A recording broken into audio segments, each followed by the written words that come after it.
ರಾಜಾಜಿನಗರದಲ್ಲಿ colours mobile star mobiles ನಡುವೆ ಉದ್ವಿಗ್ನತೆ.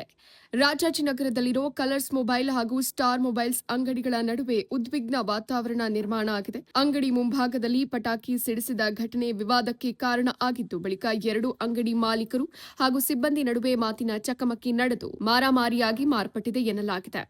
ಸಾರ್ವಜನಿಕ ರಸ್ತೆಯಲ್ಲೇ ಪಟಾಕಿ ಸಿಡಿಸಿ ಪರಸ್ಪರ ಹೊಡೆದಾಡಿಕೊಂಡಿರೋ ಘಟನೆ ಸ್ಥಳೀಯರಲ್ಲಿ ಆತಂಕಕ್ಕೆ ಕಾರಣ ಆಗಿದೆ. ಘಟನೆಯಿಂದ ಕೆಲಕಾಲ ಸಾರ್ವಜನಿಕರಿಗೆ ಭಯದ ವಾತಾವರಣ ನಿರ್ಮಾಣ ಆಗಿದ್ದು, ಸಂಚಾರಕ್ಕೂ ಅಡಚಣೆ ಉಂಟಾಗಿರುವುದಾಗಿ ಸ್ಥಳೀಯರು ತಿಳಿಸಿದ್ದಾರೆ. ಸಾರ್ವಜನಿಕ ಸ್ಥಳದಲ್ಲಿ ಗಲಾಟೆ ನಡೆಸಿ ಶಾಂತಿ ಮತ್ತು ಸುವ್ಯವಸ್ಥೆಗೆ ಧಕ್ಕೆ ತಂದಿರೋ ಆರೋಪದ ಹಿನ್ನೆಲೆ ಸಂಬಂಧಪಟ್ಟವರ ವಿರುದ್ಧ ಪೊಲೀಸರು ಯಾವ ರೀತಿಯ ಕಾನೂನು ಕ್ರಮ ಕೈಗೊಳ್ಳಲಿದ್ದಾರೆ ಅನ್ನೋ ಪ್ರಶ್ನೆ ಸಾರ್ವಜನಿಕ ವಲಯದಲ್ಲಿ ಕೇಳಿಬರ್ತಾ ಇದೆ. ಈ ಘಟನೆಗೆ ಸಂಬಂಧಪಟ್ಟಂತೆ ಕಲರ್ಸ್ ಮೊಬೈಲ್ ಹಾಗೂ ಸ್ಟಾರ್ ಮೊಬೈಲ್ಸ್ ಅಂಗಡಿಗಳ ಮಾಲೀಕರು, ಸಿಬ್ಬಂದಿ ವಿರುದ್ಧ ಪ್ರಕರಣ ದಾಖಲಾಗುತ್ತೋ, ತಪ್ಪಿತಸ್ಥರ ವಿರುದ್ಧ ಸೂಕ್ತ ಕಾನೂನು ಕ್ರಮ ಜರುಗಿಸಲಾಗುತ್ತೋ ಅನ್ನೋದು ಸಾರ್ವಜನಿಕರ ಕುತೂಹಲಕ್ಕೆ ಕಾರಣ ಆಗಿದೆ.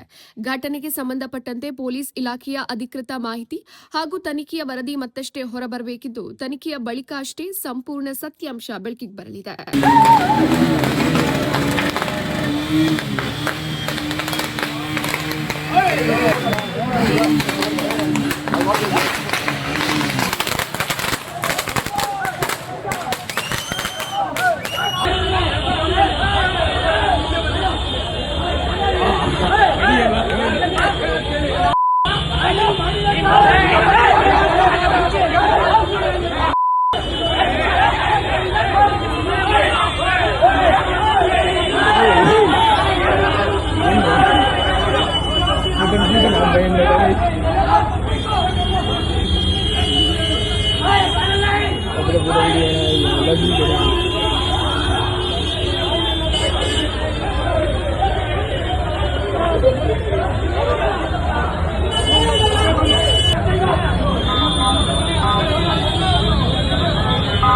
ओनर का गाड़ी दिया गाड़ी दिया